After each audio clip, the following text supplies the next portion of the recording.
दक्ष सुतन उपदेशनी जाई, तिने फिरी भवनु न देखाई। चित्रकेतु करे घरुन घाला, कनक कशिपु करे पुनिय से हाला। उन्होंने जाकर दक्ष के पुत्रों को उपदेश दिया था, जिससे उन्होंने फिर लौटकर घर का मुंह भी नहीं देखा। चित्रकेतु के घर को नारद ने ही चौपट किया। फिर यही हाल हिरण्यकशिपु का हुआ। नारद सीखे जे सुनहि नर नारी, आवसी होहि तजी भवनु भिखारी। मन कपटी तन सज्जन चिन्हा, आपू सरि से सबही चह किन्हा। जो स्त्री पुरुष नारद की सीख सुनते हैं, वे घर बार छोड़कर अवश्य ही भिखारी हो जाते हैं। उनका मन तो कपटी है, शरीर पर सज्जनों के चिन्ह हैं, वे सभी को अपने समान बनाना चाहते हैं। तेहि के बचन मानि विश्वासा, तुम चाहु पति सहज उदासा। निर्गुण नीलज कुबेश कपाली, अकुल अगेह दिगंबर ब्याली। उनके वचनों पर विश्वास मानकर तुम ऐसा पति चाहती हो जो स्वभाव से ही उदासीन, गुणहीन, निर्लज, बुरे वेश वाला, नर कपालों की माला पहनने वाला, कुलहीन, बिना घर बार का नंगा और शरीर पर सर्पों को लपेटे रखने वाला है। कहु कवन सुखु अस बरु पाए, भले भूली हु ठग के बोराए। पंच कहे शिव सती विवाही, पुनिय वडेरी मरा एहि ताही। ऐसे वर्ष के मिलने से कहो तुम्हें क्या सुख होगा। तुम उस ठग नारद के बहकावे में आकर खूब भूली। पहले पंचों के कहने से शिव ने सती से विवाह किया था, परंतु फिर उसे त्याग कर मरवा डाला। अब सुख सोवत सोचु नहीं, भीख मांगी भव खाही। सहज एकाकिन के भवन, कबहु किनारी खटाही। अब शिव को कोई चिंता नहीं रही, भीख मांगकर खा लेते हैं और सुख से सोते हैं। ऐसे स्वभाव से ही अकेले रहने वालों के घर भी भला क्या कभी स्त्रियां टिक सकती हैं। अजहु मानहु कहा हमारा, हम तुम्हें कहो बरु नीक विचारा। अति सुंदर सुचि सुखद सुशीला, गावही वेद जासु जस लीला। अब भी हमारा कहा मानो, हमने तुम्हारे लिए अच्छा वर विचारा है। वो बहुत ही सुंदर, पवित्र, सुखदायक और सुशील है। उसका यश और लीला वेद गाते हैं। दूषण रहित सकल गुण राशि, श्रीपतिपुर बैकुंठ निवासी। अस बरु तुम्हि मिलाऊ वे आनी, सुनत बिहसी कह बचने भवानी। वह दोषों से रहित, सारे गुण सद्गुणों की राशि, लक्ष्मी का स्वामी और बैकुंठपुरी का रहने वाला है। हम ऐसे वर को लाकर तुमसे मिला देंगे। यह सुनते ही पार्वती जी हंसकर बोली, सत्य कहिहु गिरि भव तनु एहा, हट न छूट छूट बरु देहा। कनकउ पुनि पसान ते होई, जारिहु सहजु न परिहर सोई। आपने यह सत्य ही कहा कि मेरा यह शरीर पर्वत से उत्पन्न हुआ है, इसलिए हठ नहीं छूटेगा। शरीर भले भी छूट जाए, सोना भी पत्थर से ही उत्पन्न होता है, सो वह जलाए जाने पर भी अपने स्वभाव सुवर्णत्व को नहीं छोड़ता। नारद बचनम न मैं परिहरऊ, बसऊ भवनु उजरऊ नहीं डरऊ। गुर के बचन प्रतीति न जेहि, सपने हु सुगम न सुख सिद्धि तेहि। अतः मैं नारद जी के वचनों को नहीं छोड़ूंगी, चाहे घर बसे या उजरे। इससे मैं नहीं डरती। जिसको गुरु के वचनों में विश्वास नहीं है, उसको सुख और सिद्धि स्वप्न में भी सुगम नहीं होगी। महादेव अवगुण भवन, विष्णु सकल गुण धाम।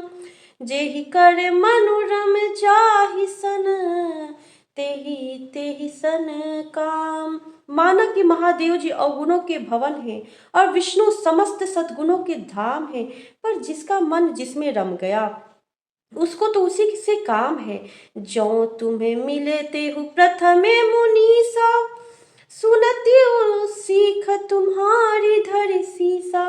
अब मैं जन्म संभुहित हारा, को गुण दूषण करे विचारा। हे मुनीश्वरों, यदि आप पहले मिलते तो मैं आपका उपदेश सिर माथे रखकर सुनती, परंतु अब तो मैं अपना जन्म शिव जी के लिए हार चुकी, फिर गुण दोषों का विचार कौन करे।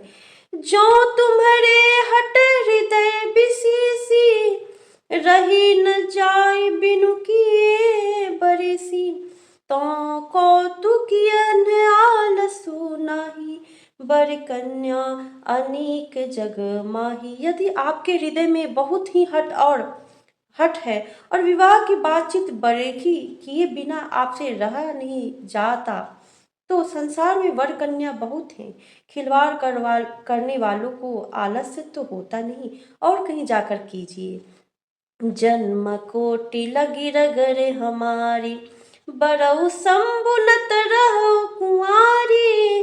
तजऊ न नारद कर उपदेशो, आप कहि सत बार महिसु। मेरा तो करोड़ों जन्मों तक यही हट रहेगा कि या तो शिव जी को वरूंगी, नहीं तो कुमारी ही रहूंगी। स्वयं शिव जी 100 बार कहें तो भी नारद जी के उपदेश को न छोड़ूंगी।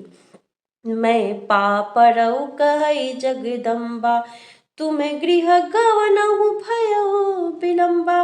देखी प्रेम बोले मुनि ज्ञानी, जय जय जगदम्बिके भवानी। जगत जननी पार्वती जी ने फिर कहा कि मैं आपके पैरों पड़ती हूँ, आप अपने घर जाइए, बहुत देर हो गई। शिव जी में पार्वती जी का ऐसा प्रेम देखकर ज्ञानी मुनि बोले, हे जगत जननी, हे भवानी, आपकी जय हो, जय हो।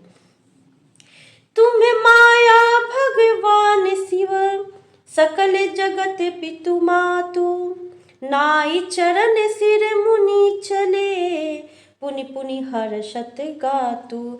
आप माया हैं और शिव जी भगवान हैं, आप दोनों समस्त जगत के माता पिता हैं। यह कहकर मुनि पार्वती जी के चरणों में सिर नवाकर चल दिए। उनके शरीर बार बार पुलकित हो रहे थे। जाई मुनिन हिमवंतु पठाए, करी विनति गिर जही गृह लाए। बहुरी सप्त ऋषि शिव पहि जाए, कथा उमा कै सकल सुनाए। मुनियों ने जाकर हिमवान को पार्वती जी के पास भेजा और वे विनती करके उनको घर ले आए। फिर सप्तर्षियों ने शिव जी के पास जाकर उनको पार्वती जी की सारी कथा सुनाई। भय मगन शिव सुनत सनेहा, हर्षि सप्त ऋषि गवने गेहा। मनु थिर कर तब शंभु सुजाना, लगे करन रघुनायक ध्याना। पार्वती जी का प्रेम सुनते ही शिव जी आनंद मग्न हो गए। सप्तर्षि प्रसन्न होकर अपने घर ब्रह्मलोक को चले गए। तब सुजान शिव जी मन को स्थिर करके श्री रघुनाथ जी का ध्यान करने लगे। तारकु असुर भयउ तेहि काला, भुज प्रताप बल तेज विशाला। तेहि सब लोक लोकपति, जीते भये देव सुख संपत्ति रीते। उसी समय तारक नाम का असुर हुआ, जिसकी भुजाओं का बल, प्रताप और तेज बहुत बड़ा था। उसने सब लोक और लोकपालों को जीत लिया। सब देवता सुख और संपत्ति से रहित हो गए। अजर अमर सो जीति न जाय, हारे सुर कर विविध लड़ाई। तब विरंच सन जाय पुकारे, देखे विधि सब देव दुखारे। वह अजर अमर था, इसलिए किसी से जीता नहीं जाता था। देवता उसके साथ बहुत तरह की लड़ाइयाँ लड़कर हार गए। तब उन्होंने ब्रह्मा जी के पास जाकर पुकार मचाई। ब्रह्मा जी ने सब देवताओं को दुखी देखा। सब सन कहा बुझाई विधि, धनुज निधन तब होई।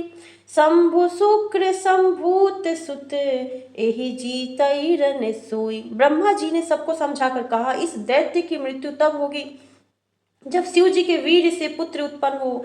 इसको युद्ध में वही जीतेगा। मोर कहा सुनि करहु पाई, होई ही ईश्वर कर करी ही सहाय सती जो तजी दक्ष मख देहा जनमी जाई हिमाचल गेहा। मेरी बात सुनकर उपाय करो, ईश्वर सहायता करेंगे और काम हो जाएगा। सती जी ने जो दक्ष के यज्ञ में देह का त्याग किया था, उन्होंने अब हिमाचल के घर जाकर जन्म लिया है।